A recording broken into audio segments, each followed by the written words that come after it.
Shalom saudara, salam jumpa kembali dalam kasih Kristus. Baptis ulang. Mungkin ini adalah istilah yang sudah sering kita dengar. Istilah ini ditujukan kepada orang yang telah melakukan baptisan paling tidak sebanyak 2 kali. Kenapa bisa ada pengulangan baptisan? Karena aliran karismatik menganggap baptisan anak atau bayi atau percik itu tidak sah. Bahkan menganggap percik itu bukan baptisan. Penolakan terhadap baptisan percik kepada anak kecil sebagai baptisan yang sah, ini bukan tanpa alasan. Mereka yang menolak punya alasan sebagai dasar atas keberatan mereka. Video kali ini adalah video bagian pertama untuk seri tanya-jawab mengenai ajaran salah harus baptis ulang, sebagai respon atas keberatan-keberatan untuk baptisan anak atau bayi atau percik. Apa saja keberatannya? Simak terus.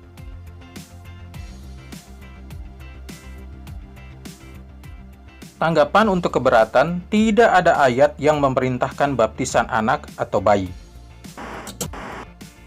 Saudara-saudara, kaum yang menolak baptisan anak mengatakan bahwa di mana ayat yang memerintahkan untuk membaptis anak atau bayi?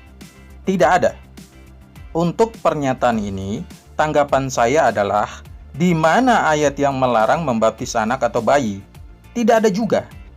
Jadi, tidak ada ayat yang memerintahkan atau melarang baptisan anak, dalam hal ini dengan cara dipercik. Maka kita tidak boleh menjadikan baptisan percik untuk anak atau bayi sebagai satu-satunya baptisan yang benar, ataupun menolak baptisan percik untuk anak atau bayi sebagai baptisan yang sah. Saudara-saudara, memang benar bahwa tidak ada ayat yang memerintahkan baptisan anak atau bayi. Baptisan anak ini didasari oleh covenant theology. Apa itu covenant theology atau teologi perjanjian? Sekarang lihat ayat berikut ini. Kristus telah menebus kita dari kutuk hukum Taurat dengan jalan menjadi kutuk karena kita. Sebab ada tertulis, terkutuklah orang yang digantung pada kayu salib. Yesus Kristus telah membuat ini, supaya di dalam Dia berkat Abraham sampai kepada bangsa-bangsa lain, sehingga oleh iman kita menerima roh yang telah dijanjikan itu. Galatia pasal 3 ayat 13-14. Perhatikan kalimat, supaya di dalam Dia berkat Abraham sampai kepada bangsa-bangsa lain. Apa yang dimaksud dengan berkat Abraham? Apa pentingnya berkat ini hingga Yesus harus mati di kayu salib agar berkat ini sampai juga ke bangsa-bangsa lain? Lihat ayat ini. Sebab kamu semua adalah anak-anak Allah karena iman di dalam Yesus Kristus. Dan jikalau kamu adalah milik Kristus, maka kamu juga adalah keturunan Abraham dan berhak menerima janji Allah. Galatia pasal 3 ayat 26 dan ayat 29. Jadi, setelah kita menerima Yesus sebagai Tuhan dan Juru Selamat, kita termasuk keturunan Abraham secara rohani yang juga berhak menerima janji dalam berkat Abraham. Sekarang apa tujuan Allah mengadakan perjanjian dengan Abraham? Lihat ayat berikut. Aku akan mengadakan perjanjian antara aku dan engkau serta keturunanmu turun-temurun menjadi perjanjian yang kekal, supaya aku menjadi Allahmu dan Allah keturunanmu. Kejadian pasal 17 ayat yang ke-7. Tujuan Allah adalah agar Allah menjadi Allahnya Abraham dan Allah bagi keturunan Abraham. Jika demikian, maka Allahnya Abraham adalah Allah kita juga, karena kita pun adalah keturunan Abraham secara rohani. Sekarang, untuk meneguhkan perjanjian ini, maka Allah memberikan sebuah aturan, dan aturan tersebut adalah sunat. Lihat ayat berikut. Dan tanda sunat itu diterimanya sebagai meterai kebenaran berdasarkan iman yang ditunjukkannya sebelum ia bersunat. Roma pasal 4 ayat 11a. Jika sunat ini adalah materai kebenaran berdasarkan iman, maka setiap orang yang disunat dimasukkan ke dalam perjanjian kekal ini atas dasar iman. Lalu, kapankah seorang keturunan Abraham disunat? Anak yang berumur 8 hari haruslah disunat, yakni setiap laki-laki di antara kamu, turun-temurun, baik yang lahir di rumahmu, maupun yang dibeli dengan uang dari salah seorang asing, tetapi tidak termasuk keturunanmu. Kejadian 17 ayat 12.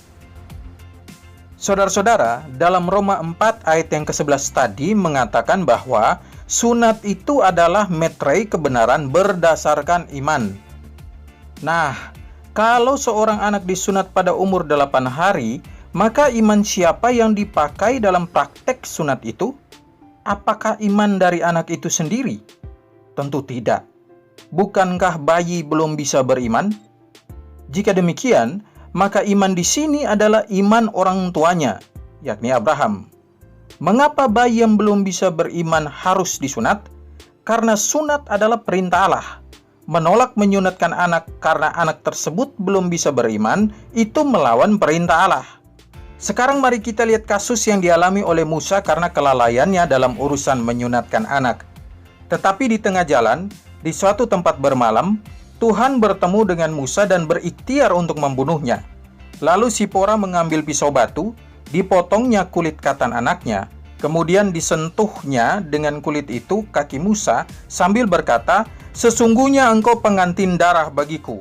Lalu Tuhan membiarkan Musa, pengantin darah, kata Sipora waktu itu, karena mengingat sunat itu.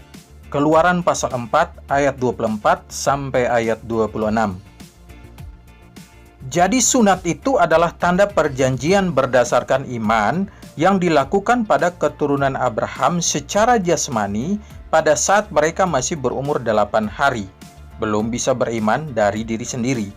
Satu hal yang harus ditambahkan adalah bahwa perjanjian yang ditandai dengan sunat ini bersifat kekal. Orang yang lahir di rumahmu dan orang yang engkau beli dengan uang harus disunat. Maka dalam dagingmu lah perjanjianku itu menjadi perjanjian yang kekal. Kejadian 17 ayat 13. Tapi anehnya saudara-saudara, di dalam perjanjian baru justru ada banyak ayat yang menganggap sunat tidak penting lagi, seperti pada ayat-ayat berikut ini. Sebab bersunat atau tidak bersunat tidak penting. Yang penting ialah mentaati hukum-hukum Allah. Pertama Korintus 7 ayat 19. Sesungguhnya, aku, Paulus, berkata kepadamu, jikalau kamu menyunatkan dirimu, Kristus sama sekali tidak akan berguna bagimu. Sebab bagi orang-orang yang ada di dalam Kristus Yesus, hal bersunat atau tidak bersunat tidak mempunyai sesuatu arti. Hanya iman yang bekerja oleh kasih. Galatia pasal 5 ayat 2 dan ayat yang ke-6.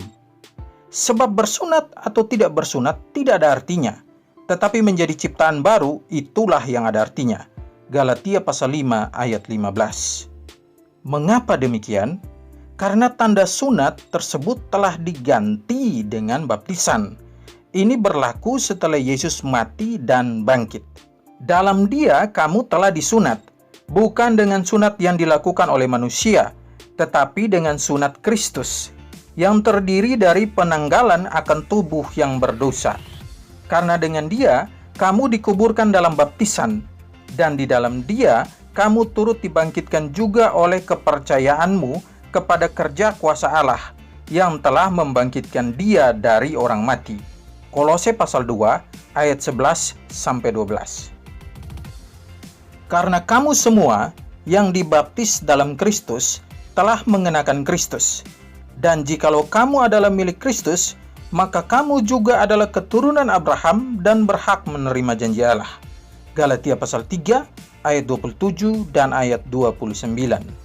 Jadi saudara, meskipun tanda sunat ini telah digantikan dengan baptisan, namun perlu diingat bahwa perjanjian yang ditandai itu bersifat kekal.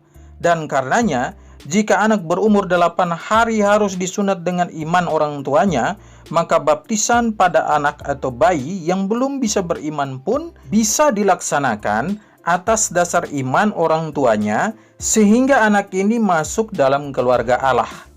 Inilah landasan teologis dari baptisan anak atau bayi. Kesimpulannya adalah keberatan terhadap baptisan anak atau bayi karena tidak ada ayat yang memerintahkan membaptis anak atau bayi telah saya bantah. Jadi saudara, tidak perlu dibaptis ulang dengan dasar keberatan seperti ini. Jika saudara-saudara ingin bertanya atau juga mau supaya saya membahas keberatan-keberatan lain menyangkut topik ini, silakan tulis di kolom komentar. karena saya masih akan membahas keberatan-keberatan yang lain menyangkut alasan harus baptis ulang. Tetap di channel ini, saudara-saudara. Semoga mencerahkan saudara semua. God bless you all.